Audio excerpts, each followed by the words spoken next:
सुंदरपुर नाम का एक जंगल था। जंगल में सभी पक्षी मिलजुल कर रहते थे। जब भी कोई मुसीबत आती तो सब पक्षी एक साथ मिलकर उनका सामना करते। उसी जंगल में 3 दोस्त भी रहा करते। इसमें से एक का नाम रानू था। एक दिन सभी पक्षियों की सभा हो रही थी।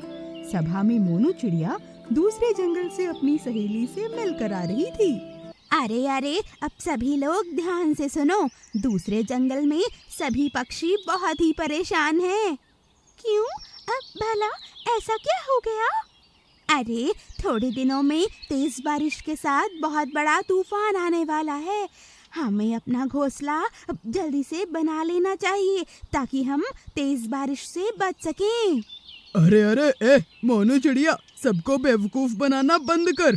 अरे ऐसे थोड़ी ही तेज बारिश आ जाती है। कुछ भी।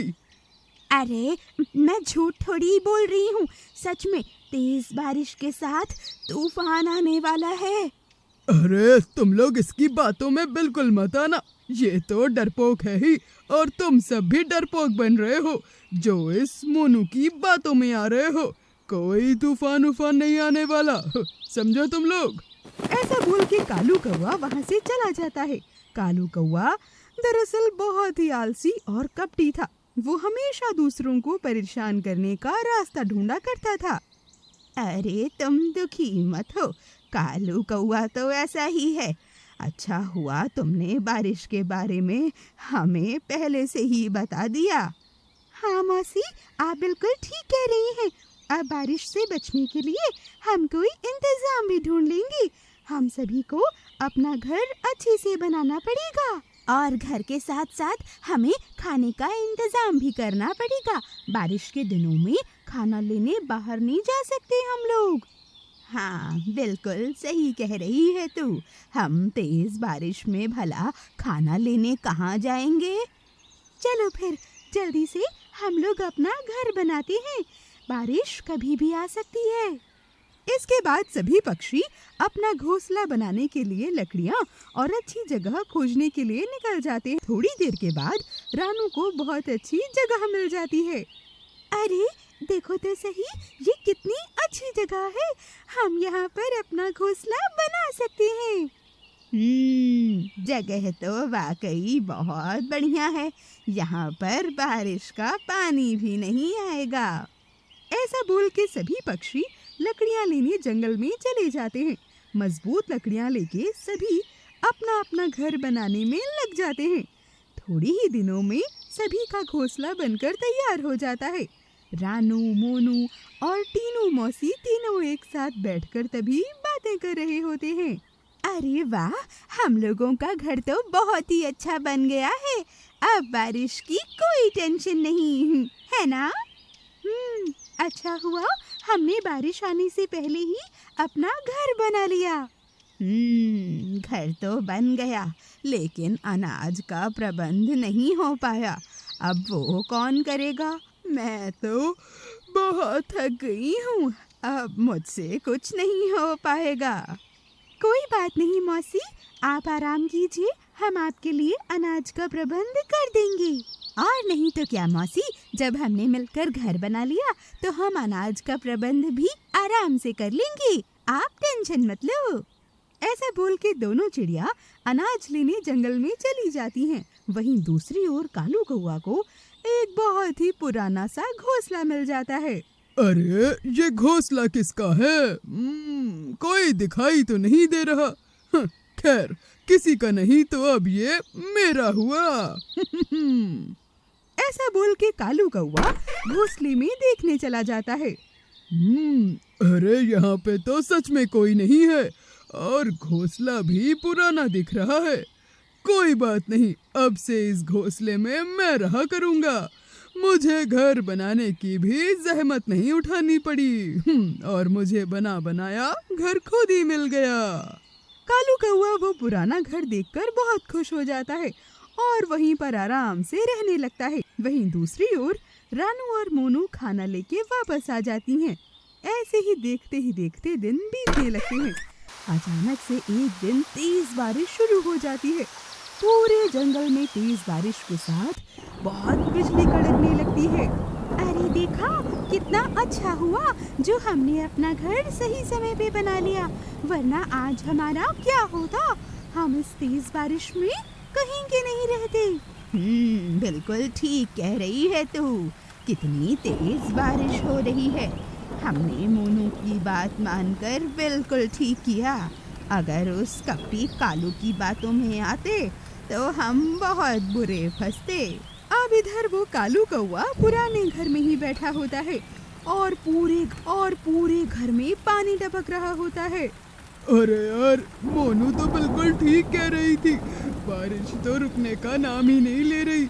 मैंने तो खाने का इंतजाम भी नहीं किया और ऊपर से ये पुराना घर एकदम बेकार है। मुझे तो यहाँ बहुत ठंडी लग रही है। कोई बात नहीं, मैं एक काम करता हूँ, रानू और उसके दोस्तों के पास जाता हूँ और उसे बेवकूफ बना के खाना लेके वापस आ जाता हूँ। ऐसा बोल के कालू कौवा रानू के घोंसले के पास आ जाता है। वहीं दूसरी ओर रानू और मोनू ने जो खाना इकट्ठा किया था वो सारा अनाज रानू के पास ही रखा था और सभी पक्षी रानू के घोंसले में आकर खाना खा रहे थे। तभी दरवाजे पर कुछ सुनाई देता है। अरे रानू, ओ रानू, कहाँ हो तुम? मुझे बहुत भूख लगी है। अरे भला इतनी रात में कौन आया है? ये तो पता नहीं, लेकिन ऐसा लग रहा है जैसे कोई मुसीबत में है। इतने में रानू दरवाजा खोल के देखती है। अरे कालू कौवे, तू यहाँ क्या कर रहा है रे? चल जा यहाँ से। अरे मुझे माफ कर दो मोनू, मैंने तुम्हारी बात ना मानकर बहुत गलत किया।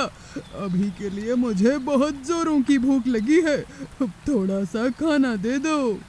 मैंने कहा था ना कि बारिश आने वाली है, लेकिन तुमने हमारी बात का मजाक उड़ाया। कल मुँहे कहेंगे, हम तुझे थोड़ा सा अनाज भी नहीं देंगे। चल भाग यहाँ से। ना तो तूने घर बनाने में मदद की और ना ही अनाज लाने में। निकम्मा कहेंगा। अरे नहीं नहीं, ऐसा मत करो, थोड़ा सा खाना मुझे भी दे दो, वरना मैं भूख से मारा जाऊंगा। अब कालू कौवे की ये हालत देखकर सभी पक्षियों को उस पर दया आ जाती है और रानू थोड़ा सा अनाज लेके काले कौवे को दे ही देती है। कालू कौवा अनाज लेके अपने घर चला जाता है और अनाज खाने लगता है। अरे इतने से तो मेरा कुछ नहीं होने वाला। इस चिड़िया के पास तो बहुत खाना है। लेकिन मुझे थोड़ा सा ही दिया और सभी चिड़िया कितनी बातें सुना रही थी मुझे। सबको सबक सिखाना पड़ेगा।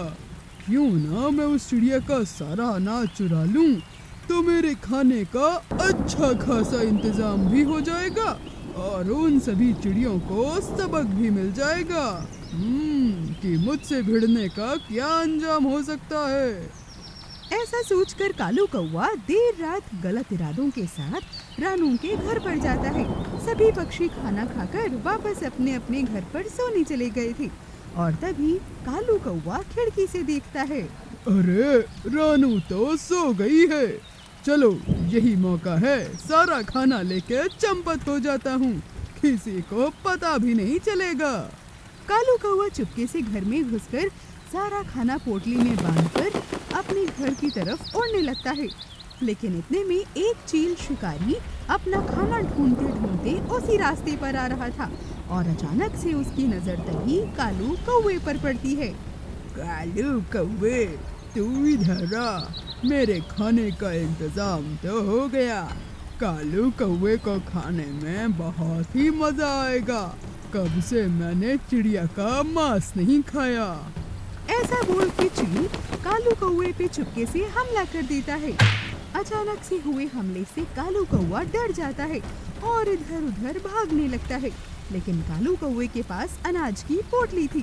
कालू कौवा भाग तक नहीं पाता।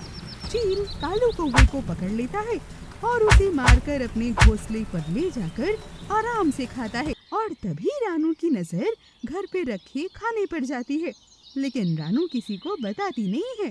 बारिश रुक जाने की वजह से अब खाने की कोई टेंशन नहीं थी। रानू भी सभी पक्षी के साथ बारिश रुक जाने की खुशियाँ मनाने लगती है। तो वहीं दूसरी ओर लालची कालू कौवे को उसके लालच करने की सजा मिल जाती है। तो दोस्तों, आपको हमारी ये कहानी कैसी लगी हमें कमेंट बॉक्स में जरूर बताइएगा। और अगर स्टोरी अच्छी लगी हो तो इसे लाइक कीजिएगा और चैनल को सब्सक्राइब भी। और हाँ, साथ ही बेल आइकन भी जरूर दबाइएगा ताकि आपको हमारे ऐसे वीडियो सबसे पहले मिले।